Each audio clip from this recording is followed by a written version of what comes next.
அது உடனே மில்லியன்ஸ்ல இருக்குது, உடனே போகுது. அதை எடுத்து 1000 லட்சக்கணக்கான பேர் ரீட்வீட் பண்றான், ரீபோஸ்ட் பண்றான், பத்திரிகை செய்தி ஆகுது. போதாதா? அப்புறம் ஏன் பிரதமர் பேசுறாரு? எப்பவுமே பேச்சு இந்த மாதிரி விஷயம் தான். நம்ம லைன் என்னன்னு சொல்லுவோம். ஏன் சண்டை போட்டு ட்விட்டர்ல போட்டு போயிருக்கலாமே? ஏன் மிஸ்ரி உட்காந்து பேசுறாரு? ஏன் அவங்க குரேஷி உட்காந்து பேசுறாங்க?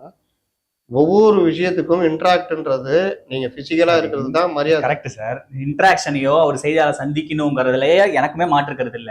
அவர் செய்தியாளர் சந்திக்கணும், ஊடகங்களை அட்ரஸ் பண்ணணும், அதே எனக்கும் மாற்று. ஆனா அவர் நான் என்ன சொல்றேன், நீங்க இப்படி பண்ணாதான் இது வழிமுறை, இந்த இது நீங்க வழிமுறை நான் ஒத்துக்க மாட்டேன், அவர் பேசணும் ட்விட்டர் தான் நான் எடுத்துக்க மாட்டேன், அதெல்லாம் ஒரு வழிமுறையான்னு கேட்கற மாதிரி இருக்குல்ல. அங்கதான் தாவேக்காவினர் உங்களை நோக்கி விமர்சனத்தை வைக்கிறாங்க. ஏன் வந்து இதுக்கு பின்னாடி ஒரு உள்நோக்கம் இருக்குன்னு அவங்க சந்தேகிக்கிறாங்க. இது எப்படி உள்நோக்கமாகும்? தாவேக்கால புஷி ஆனந்த் பேசிக்கிட்டே இருக்காரு, பேட்டி கொடுத்துட்டே இருக்காரு.